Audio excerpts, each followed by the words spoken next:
విద్యాసింగ ఛానల్కు స్వాగతం సుస్వాగతం.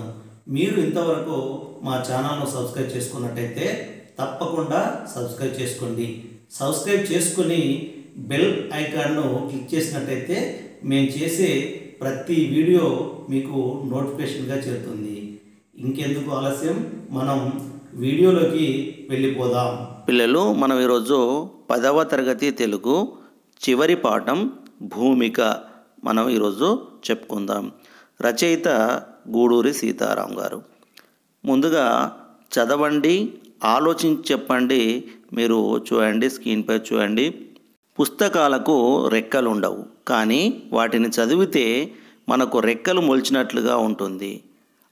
ఆ రెక్కలు జ్ఞానాన్ని, ఆలోచన శక్తిని, సృజనాత్మకత నైపుణ్యాన్ని, లోక పరిశీలన దృష్టిని, జిజ్ఞాసను, ఉత్సాహాన్ని అందిస్తాయి.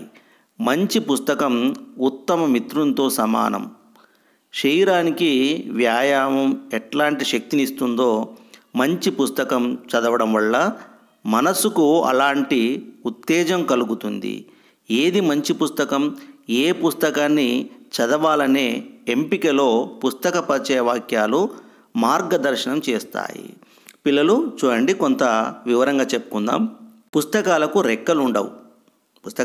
రెక్కలు ఉండవు, కానీ వాటిని చదివితే మనకు రెక్కలు మొలిచినట్లుగా ఉంటుంది. ఇక్కడ చూడండి, రెక్కలు మొలవడం అంటే జ్ఞానం వచ్చినట్టుగా ఉంటుంది. ఇప్పుడు పక్షులకు చూడండి, రెక్కలు మొలిస్తే ఏమవుతాయి? అవి ఎక్కడికైనా ఎగిరిపోగలుగుతాయి. ఆ రెక్కల బలంతో, ఆ రెక్కల శక్తితో ఎక్కడికైనా ఎగిరిపోగలుగుతాయి, ఏమైనా చేయగలుగుతాయి. అదేవిధంగా మనకు పుస్తకాలు చదవడం వల్ల మనకు రెక్కలు మొలిచినట్లుగా ఉంటుంది. ఆ రెక్కలు మనకేం చేస్తాయి? జ్ఞానాన్ని ఇస్తాయి, ఆలోచన శక్తిని ఇస్తాయి, సృజనాత్మకత నైపుణ్యాన్ని, అంటే కొత్త కొత్త వాటిని కనుగొనే నైపుణ్యాన్ని ఇస్తాయి. మనకు లోక పరిశీలన దృష్టిని, లోకాన్ని పరిశీలించే దృష్టిని కలిగిస్తాయి. జిజ్ఞాసను, తెలుసుకోవాలనే జిజ్ఞాసను పెంచుతాయి. ఒక పుస్తకం చదివితే అలాంటి పుస్తకాలు ఇంకా చదవాలనే జిజ్ఞాస పెరుగుతుంది. మనకు ఉత్సాహాన్ని అందిస్తాయి. మరి చూడండి పిల్లలు, మంచి పుస్తకం ఉత్తమ మిత్రునితో సమానం. ఒక మంచి పుస్తకము బెస్ట్ ఫ్రెండ్తో సమానం. శరీరానికి వ్యాయామం ఎట్లాంటి శక్తిని ఇస్తుందో ఆ మంచి పుస్తకం చదవడం వల్ల మనసుకు అలాంటి ఉత్తేజం కలుగుతుంది, సంతోషం కలుగుతుంది. మరి ఏది మంచి పుస్తకం, ఏ పుస్తకాన్ని చదవాలనే ఎంపికలో పుస్తక పరిచయ వాక్యాలు మార్గదర్శనం చేస్తాయి.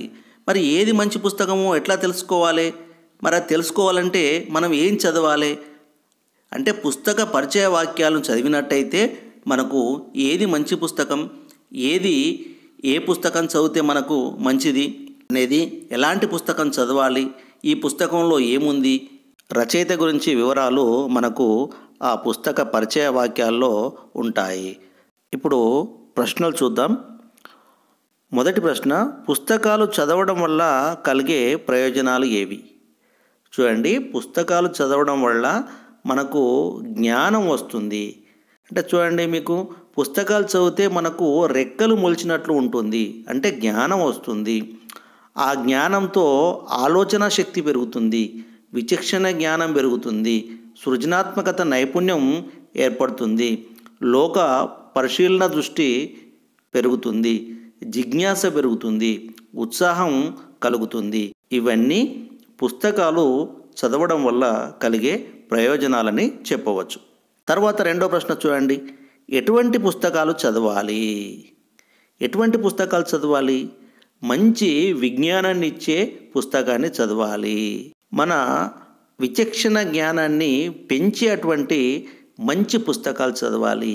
ఏ పుస్తకాలైతే మంచి పుస్తకాలని మన పెద్దవాళ్ళు చెప్తారో అలాంటి పుస్తకాలు చదవాలి. చూడండి, తర్వాత మూడో ప్రశ్న చూడండి, ఏదైనా పుస్తకాన్ని చదవాలి అనే ఆసక్తిని కలిగించే అంశం ఏది? చూడండి పిల్లలు, ఏదైనా పుస్తకం చదవాలనే ఆసక్తి కలిగించేది ఏంటిదంటే ఆ పుస్తకం యొక్క పరిచయ వాక్యాలు. ఆ పరిచయ వాక్యాలని భూమిక అని కూడా అంటారు, సమీక్ష అని కూడా అంటారు. ఆ పరిచయ వాక్యాలు చూసినట్టయితే ఆ పుస్తకం మొత్తం చదవకపోయినా ఆ పరిచయ వాక్యాలు చదవడం వల్ల ఆ పుస్తకము మనకు పనికి వస్తుందా, మనకు కావలసిన అంశాలు ఆ పుస్తకంలో ఉన్నాయా అనేది మనకు తెలిసిపోతుంది. అంటే ఆ సమీక్ష చదవడం వల్ల, ఆ పుస్తక పరిచయ వాక్యాలు చదవడం వల్ల మనకు ఆ పుస్తకం యొక్క అంతఃసారం తెలిసిపోతుంది. అంటే దీన్ని బట్టి మనకు ఏదైనా పుస్తకాన్ని చదవాలి అనే ఆసక్తిని కలిగించే అంశము ఏది అంటే పుస్తక పరిచయ వాక్యాలు, దాన్నే భూమిక అంటారని చెప్పవచ్చు. పిల్లలు, మీరు చదివిన కొన్ని పుస్తకాల పేర్లు చెప్పండి. ఇది నేను చెప్పడం కాదు, మీరే కొన్ని పుస్తకాల పేర్లు చెప్పండి. ఉదాహరణకు రామాయణం చదివారనుకోండి, రామాయణం అని చెప్పవచ్చు, ఎందుకంటే మీకు 10వ తరగతి పుస్తకంలో రామాయణం ఉంది. ఇంకేమైనా పుస్తకాలు చదివినట్టయితే ఆ పుస్తకాల పేర్లు చెప్పండి. పిల్లలు, ఇప్పుడు మనం పాఠం యొక్క ఉద్దేశాన్ని చూద్దాం. మీరు స్క్రీన్పై చూడండి. ముందు మాట వల్ల పుస్తకంపై ప్రాథమిక అవగాహన ఎలా కలుగుతుందో, పుస్తకాన్ని చదవాలనే ఆసక్తి, ఆతురత ఎట్లా ఏర్పడతాయో తెలియజేస్తూ దాని స్వరూప స్వభావాలను పరిచయం చేయడమే ఈ పాఠం యొక్క ఉద్దేశం. చూడండి పిల్లలు, ముందు మాట అన్నా, భూమిక అన్నా, సమీక్ష అన్నా ఒకే అర్థం. ముందు మాట చదవడం వల్ల పుస్తకం పైన మనకు ప్రాథమికంగా ఒక అవగాహన ఏర్పడుతుంది. అది ఎలాంటి పుస్తకమో మనకు ముందే తెలిసిపోతుంది. పుస్తకాన్ని చదవాలనే ఆసక్తి పెరుగుతుంది. మనకు ఆతృత ఏర్పడుతుంది. పుస్తకాన్ని తొందరగా చదవాలనే ఆతృత ఏర్పడుతుంది. ఇవన్నీ పుస్తకం యొక్క ముందు మాట చదవడం వల్ల ఎలా ఏర్పడతాయి, దాని స్వరూప స్వభావాలు ఎలా ఉంటాయో పిల్లలకు పరిచయం చేయడమే ఈ పాఠం యొక్క ఉద్దేశం. ఇప్పుడు పాఠ్యభాగ వివరాలను చూద్దాం. మీరు స్క్రీన్పై చూడండి. ఈ పాఠం పీఠిక ప్రక్రియకు చెందినది. ఒక పుస్తకం ఆశయాన్ని, అంతఃసారాన్ని, తాత్వికతను, రచయిత దృక్పథాన్ని, ప్రచురణకర్త వ్యయ ప్రయాసలను తెలియజేసేదే పీఠిక. అంటే ఇది పీఠిక ప్రక్రియకు చెందినది. పీఠిక అంటే ఒక పుస్తకం యొక్క ఆశయాన్ని, ఆ పుస్తకం యొక్క ఆశయం ఏంటి, ఆ పుస్తకం యొక్క అంతఃసారాన్ని, అందులో ఉన్న సారాంశం, తాత్వికతను, రచయిత యొక్క దృక్పథాన్ని అంటే రచయిత యొక్క ఆలోచన విధానాన్ని, ప్రచురణకర్త వ్యయ ప్రయాసలను అంటే ప్రచురణకర్త యొక్క కష్టాన్ని, వ్యయాన్ని తెలియజేసేదే పీఠిక. ఒక గ్రంథ నేపథ్యాన్ని, లక్ష్యాలను పరిచయం చేస్తూ ఆ గ్రంథ రచయిత కానీ, మరొకరు కానీ, విమర్శకుడు కానీ రాసే విశ్లేషణాత్మక పరిచయ వాక్యాలను పీఠిక అంటారు. చూడండి పిల్లలు, ఒక గ్రంథ నేపథ్యాన్ని, లక్షణాలను పరిచయం చేస్తూ ఆ గ్రంథ రచయిత కానీ, మరొకరు కానీ, అంటే రచయిత రాయొచ్చు, వేరే వాళ్ళు కూడా రాయొచ్చు, విమర్శకుడు కూడా రాయొచ్చు, వాళ్ళు రాసే విశ్లేషణాత్మక పరిచయ వాక్యాలను పీఠిక అంటారు. దీనినే ముందు మాట, భూమిక, ప్రస్తావన, తొలి పలుకు, మున్నుడి, ఆముఖం మొదలైన పేర్లెన్నో ఉన్నాయి. నేషనల్ బుక్ ట్రస్ట్ ప్రచురించిన నెల్లూరి కేశవస్వామి ఉత్తమ కథలు సంపుటికి గూడూరి సీతారాం రాసిన పీఠిక ప్రస్తుత పాఠ్యాంశం. చూడండి పిల్లలు, ఇక్కడ ముందు మాట అంటే చాలా పేర్లు ఉన్నాయి. భూమిక అని, ప్రస్తావన అని, తొలి పలుకు అని, మున్నుడి అని, ఆముఖము, ఇలా చాలా పేర్లు ఉన్నాయి. ప్రస్తుత పాఠ్యాంశం నేషనల్ బుక్ ట్రస్ట్ ప్రచురించిన నెల్లూరి కేశవస్వామి ఉత్తమ కథలు సంపుటికి ఎవరు రాసినరు? గూడూరి సీతారాం రాసిన పీఠికనే ఇది మన ప్రస్తుత పాఠ్యాంశం. మనం ఇప్పుడు రచయిత పరిచయం చూద్దాం. మీరు స్క్రీన్పై చూడండి. గూడూరు సీతారాం రచయిత. ఇతడు రాజన్న సిరిసిల్ల జిల్లా దగ్గర గల హనుమాజిపేట గ్రామంలో గూడూరి సీతారాం జన్మించాడు. ఎక్కడ జన్మించారు? రాజన్న సిరిసిల్ల జిల్లా దగ్గర గల హనుమాజిపేట గ్రామంలో గూడూరి సీతారాం గారు జన్మించారు. ఎప్పుడు? జూలై 18, 1936లో జన్మించారు. అంటే 18/7/1936లో జన్మించారు. 1953 నుండి 1965 వరకు సుమారు 80 కథల వరకు రాశాడు. అంటే 1953 నుంచి 65 వరకు సుమారు 80 కథలను రాశాడు. వీటిలో కొన్ని కథలు మాత్రమే దొరుకుతున్నాయి. తెలంగాణ కథా సాహిత్యంలో పేద కులాల జీవితాలను, అట్టడుగు వర్గాల భాషను అక్షరబద్ధం చేసిన రచయిత. చూడండి పిల్లలు, తెలంగాణ కథా సాహిత్యంలో ముఖ్యంగా పేద కులాల జీవితాలను, అంటే ఇతని కథాంశం ఏముంటుంది? పేద కులాల జీవితం ఉంటుంది ఇతని కథల్లో. అట్టడుగు వర్గాల భాషను అక్షరబద్ధం చేసిన రచయిత. ఇతడు వాడే భాష ఏంటి కథల్లో? అట్టడుగు వర్గాల యొక్క భాషను వాడడం జరిగింది ఇతని కథల్లో.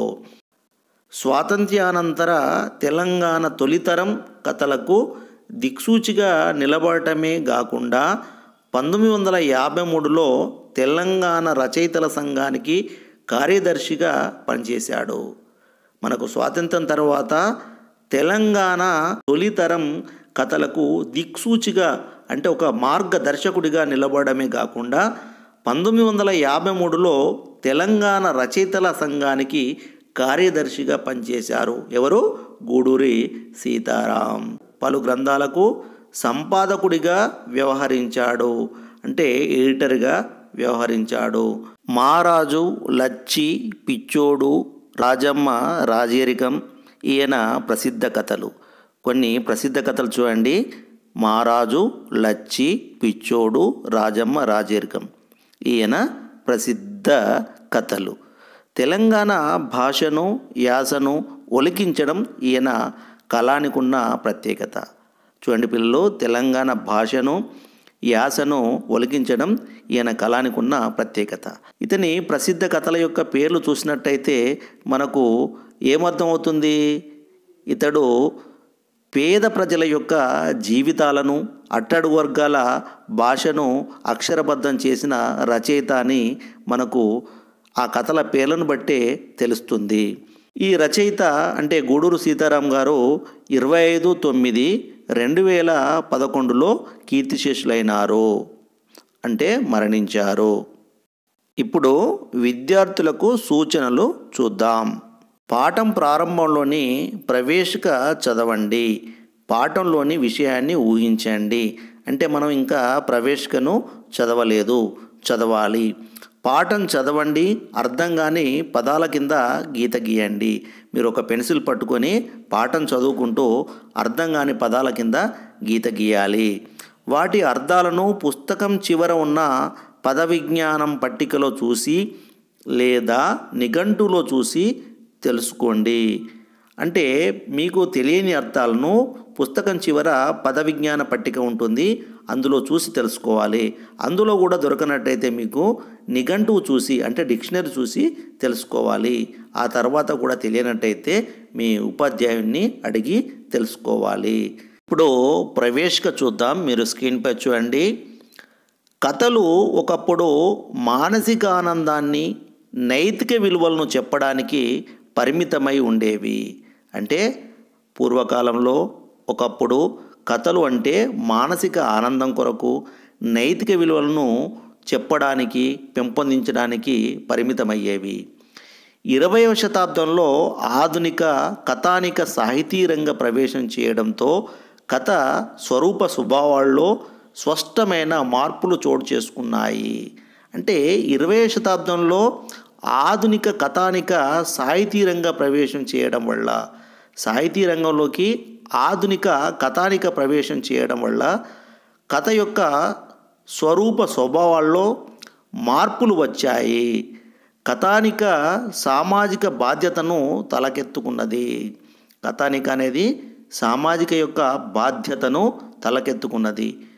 మానవ మనస్తత్వాన్ని, సంఘర్షణను, భిన్న సంస్కృతులను తన జీవ లక్షణాలుగా చేసుకున్నది. తెలుగు కథానిక అంతర్జాతీయ వేదికల మీద గర్వంగా తలెత్తుకొని నిలబడింది. తెలుగు కథానిక అనేది అంతర్జాతీయ వేదికల మీద కూడా గర్వంగా తలెత్తుకొని నిలబడింది. అటువంటి గొప్ప కథానిక రచయితల్లో నెల్లూరి కేశవస్వామి ఒకరు. అంటే గొప్ప కథా రచయిత నెల్లూరి కేశవస్వామి గారు. విశిష్టమైన వస్తువు శిల్ప నైపుణ్యంతో మహోన్నతమైన కథలు రాసిన నెల్లూరి కేశవస్వామి భారతీయ కథా సాహిత్యంలో సుప్రసిద్ధులైన ప్రేమ్చంద్, కిషన్ చంద్లతో పోల్చదగినవాడు. ఆయన ఉత్తమ కథల గురించి కొంతైనా తెలుసుకోవడం ఎంతైనా అవసరం. ఇతడు నెల్లూరి కేశవస్వామి గారిని ఎవరితో పోల్చవచ్చు? భారతీయ కథా సాహిత్యంలో గొప్ప పేరు ప్రఖ్యాతులు ఉన్నటువంటి ప్రేమ్చంద్, కిషన్ చంద్లతో పోల్చవచ్చు. ఎవరిని? నెల్లూరి కేశవస్వామి గారిని. ఇప్పుడు ఆయన ఉత్తమ కథల గురించి కొంతైనా తెలుసుకోవడం ఎంతైనా అవసరం. దీని తర్వాత భాగం వీడియోను చూడాలంటే స్క్రీన్పై కనిపించే వీడియోపై క్లిక్ చేయండి. ఆ విధంగా క్లిక్ చేసినట్టయితే తర్వాత భాగాన్ని చూడవచ్చు.